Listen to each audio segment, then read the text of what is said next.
Hello, it's Ben here with the DIY Homefront, and today I've got to do some work on a weed eater. I seem to wear these things out. I'm going to replace the weed eater head. Let me show you what I got going on. The first thing I'm going to do is split the weed eater in two by removing the lower shaft from the upper shaft, and that should make it a little easier to work on. Now this is the bad head, but I'm going to go ahead and put the weed eater string back into it, so that way you get an idea of how the weed eater head works and why it's broke and needs to be replaced. Well, the lower part of the weed eater head is plastic, and it's going to end up snapping onto this aluminum head.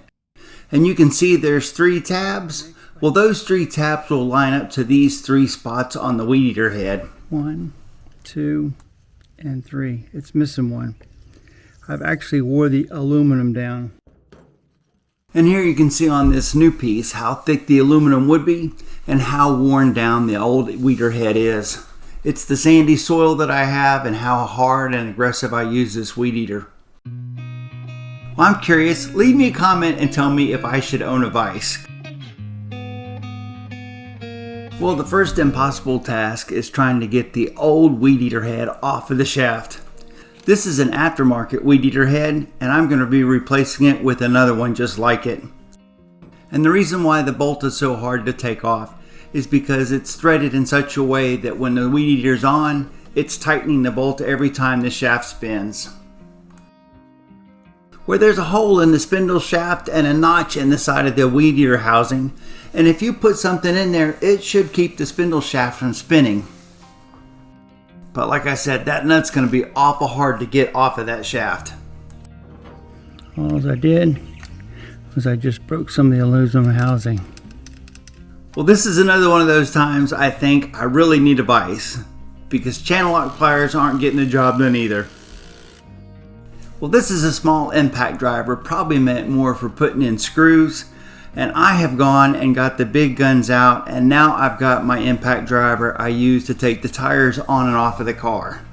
I've also swapped out my sockets for ones that are impact drive sockets, because regular sockets can shatter sometimes, and that is from experience. That has actually happened to me before, and that's what actually led me into buying impact drive sockets.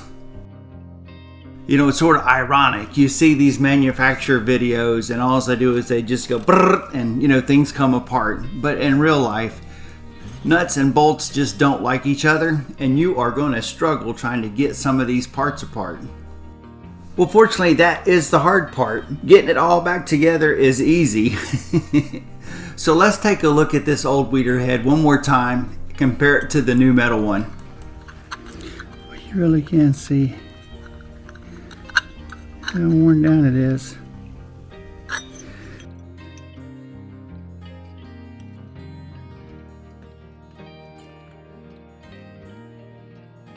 Well, the new weed eater head came with its own nut, but apparently it's a different size, and it took me quite a few minutes of trying to get that new nut on there before I realized that.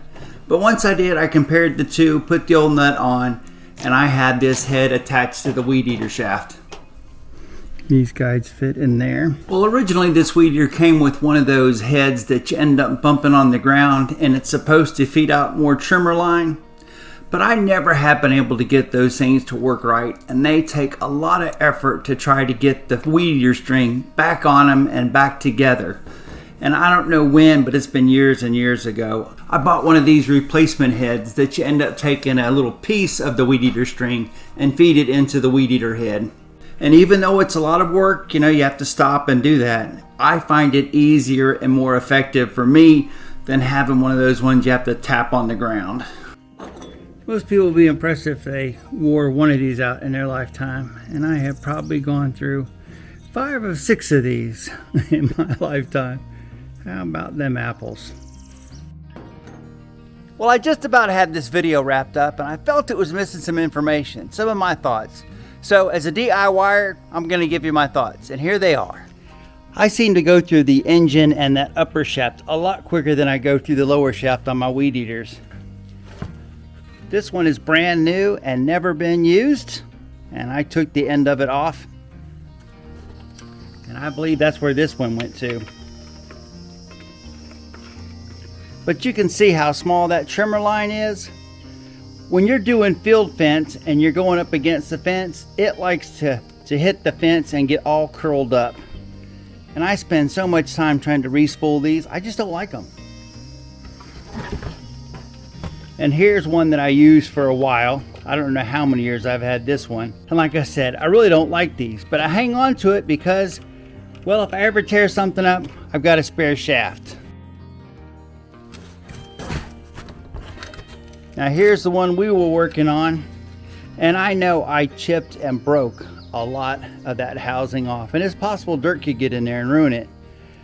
But I just wear these things out, and you can see, hopefully you can see how loose this is, but it's got a rivet right there, and there's no way to fix that. And sooner or later it's going to give loose, and this is going to come off, and this whole shaft will be trash anyway. Here's one I've had for a while, and I have broke some of the metal off of that one too. But it takes one that threads in, and I don't have anything currently, an adapter that will thread onto that. So it's pretty much useless, but I keep it because the shaft is still good. I could always take this portion off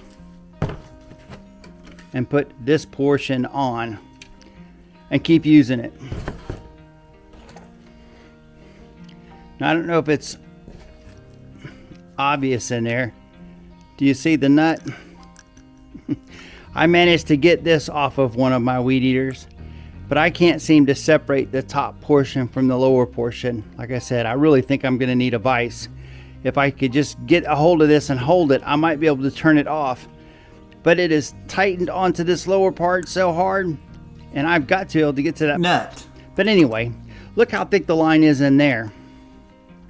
This one's designed with these screws. And look how thick the line is. Now this trimmer string should be 155 if you're looking for the gauge or the size. If you're doing some really heavy bushes, or you don't want to change this trimmer string out very often, you can use something like this and it will last a long time. And you simply put it in and take an Allen screw and tighten down on it. Well, I hope in some small way that my description of how the weed eater heads work and how my trim line is used is helpful. Well, there you go. I've given you my opinion on the weed eater and the trim line that goes with them. Thanks for watching. Like, subscribe, check out my playlist, and I'll see you in that next video. Well, I've never done a bloopers reel, but here's 2 bloopers for you. If you're having it difficult with your one that feeds out, just buy a replacement and screw it on there. It'll work out just fine, trust me. In that next video, bugs, bugs, bugs.